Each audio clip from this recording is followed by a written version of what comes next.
हो सकता है उसमें से कुछ बातें सुनने में आपको कड़वी भी लगे, लेकिन एक एक बात सच है, जब भी आप दुखी होते हो तो उसकी सिर्फ एक वजह है, जैसा आप चाहते हो वैसा नहीं हो रहा है, यानी कि ये जिंदगी आपके हिसाब से नहीं चल रही है। तो अब जो मैं बोलने वाला था उसको ध्यान से सुनो। क्या जिंदगी ने ठेका लिया है आपकी सारी ख्वाहिशें पूरी करने का?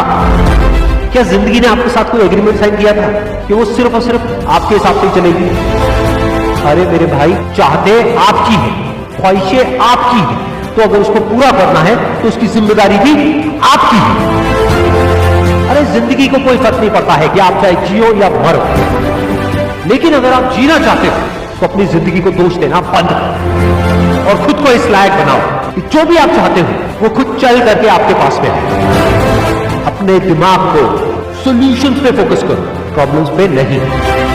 बैठे बैठे बस रोते मत रहो कि मुझे ये नहीं मिला, मुझे वो नहीं मिला, मुझे ये चाहिए, मुझे वो चाहिए। अरे भाई, अगर रोना आ भी रहा है तो रो लो, मन को हल्का कर लो, लेकिन उसके बाद अपने अंदर से अपनी पूरी एनर्जी से बोलो, बस अब बहुत हो, अब मुझे आगे बढ़ना। अभी तो मैंने ठीक से जिंदगी की शुरुआत भी नहीं करी है, अभी तो आगे पता नहीं क्या क्या करना है। आपके अंदर ताकत की कोई कमी नहीं है, बस उस ताकत को पूरी तरह से समेट कर इकट्ठा करना है और एक जगह पर फोकस करना है। और याद रहे, फोकस रास्ते पर करना है, मंजिल पर नहीं। क्योंकि अगर मंजिल के ख्यालों में ही खोए रहे तो रास्ते से भटक जाओ, लेकिन अगर ध्यान रास्ते पर रहा तो आज नहीं तो कल मंजिल को जरूर पाओगे।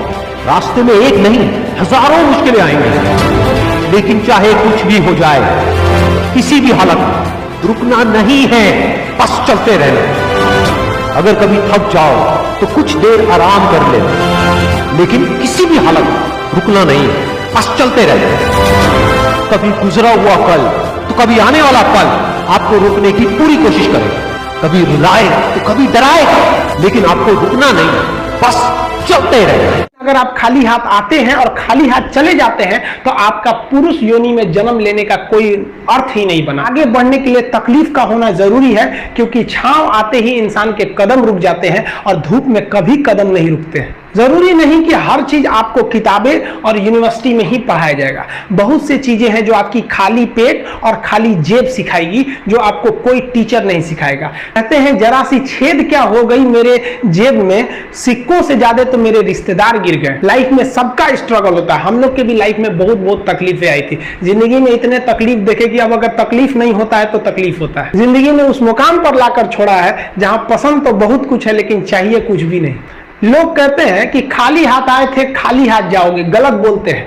लोग भले खाली हाथ आते हैं लेकिन जब जाते हैं तो अपने साथ कुछ संस्कार, कुछ यादें छोड़ जाते हैं। एपीजे अब्दुल कलाम खाली हाथ तो आए थे, क्या खाली हाथ गए? हमारे जितने देश के लोग हैं उन देशवासियों के लिए प्रेरणा के स्रोत बन गए। लेकिन अगर आप खाली हाथ आते हैं और खाली हाथ चले जाते हैं तो आपका पुरुष योनि में जन्म लेने का कोई अर्थ ही नहीं बना। अपनी मंजिल को भुलाकर जिया तो क्या जिया, है दम तुझमें तो उसे पाकर दिखा।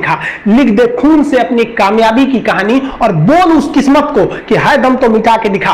इसलिए कभी किस्मत को मत कोसिएगा, अपने हौसले से अपनी कहानी लिखिएगा। पसीने की स्याही से जो लिखते हैं अपने हौसले के इरादे, उनके मुकद्दर के पन्ने कभी कोरे नहीं होते। देखिए, शिक्षक और सड़क ऐसी चीज है जो खुद तो अपने जगह पे रहती है और दूसरों को मंजिल तक पहुंचा देती है। जितने स्टूडेंट है, आप जागो, आपको हम बताए भी थे, हमेशा बोलते हैं अधिकार कभी मांगने से नहीं मिला, इसे छीनना पड़ेगा। अगर कोई व्यक्ति आपको पहली बार धोखा दिया तो इसमें उस व्यक्ति का गलती है, लेकिन वही व्यक्ति अगर दोबारा धोखा दिया तो इसमें आपकी गलती है। सबसे समझदार होके चलिए और मिजाज में कुछ सख्ती भी रखिए। लोग पी जाते अगर समंदर खारा नहीं होता तो थोड़ा सा सख्ती भी बना के रखना चाहिए। इस दुनिया के कुछ दस्तूर हैं, आप किसी के लिए कितनी भी भलाई कर दे वो याद नहीं रखेगा, ये दुनिया का दस्तूर है। और आपकी गलती को कोई भूलेगा भी नहीं, इसे आप बुरा नहीं मानिए, ये दुनिया का दस्तूर है, इसे आप चेंज नहीं कर सकते। जैसे सूरज पूरब से निकलता है वैसे ही ये चीजें होंगी।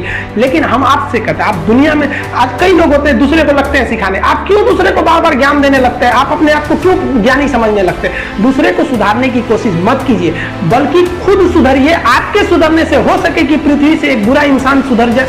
आप समाज में जहां भी रहेंगे तो आपके पास बहुत सारे लोग आएंगे, कुछ गलतियां भी करेंगे, कुछ अच्छा काम भी करेंगे। जब भी किसी की प्रशंसा कीजिए तो पूरी महफिल में कीजिए कि ये व्यक्ति ने अच्छा काम किया, लेकिन अगर किसी की शिकायत या उसकी आलोचना करना है, उसे डांटना है, तो उसे अकेले में समझाइए और डांटने के बाद उसमें इस तरह से कर दीजिए, उसमें प्रशंसा मिला दीजिए। कोई गलती कर दिया, मान लीजिए आपका छोटा भाई नहीं पढ़ाई किया, गलत कम नंबर लाया, तो उसे डांटिए कि, लेकिन अकेले में डांटिए कि इतना कम नंबर क्यों लाया। फिर उसे एक उसी में एक पॉजिटिवनेस जोड़ दीजिए, तुम्हारे में इतना मेहनत है, हम इसलिए डांट रहे हैं कि तुम कर सकते थे लेकिन क्यों नहीं किए।